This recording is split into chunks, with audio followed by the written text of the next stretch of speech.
C'est pourquoi vous tombez enceinte en désordre. Parce que vous n'avez pas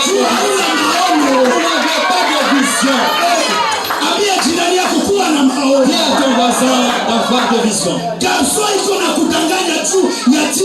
Un garçon qui te dit pour 10 000 francs. Pour ce 10 000 francs, tu vas coucher avec moi. Tu vas coucher avec moi. Et tu sais de Seigneur. Oh Seigneur, pardonne-moi.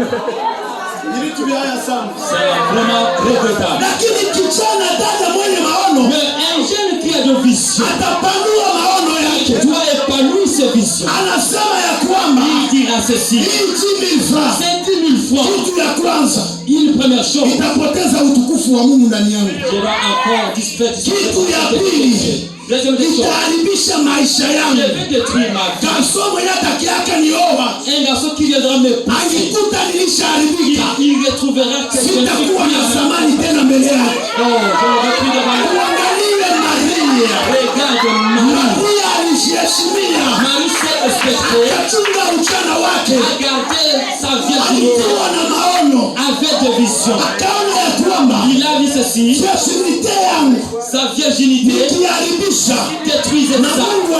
Et Dieu va me le juger.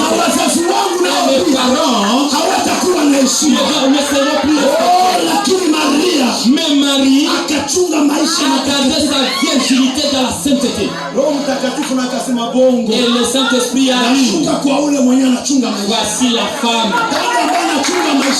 Il fait préserver sa vie.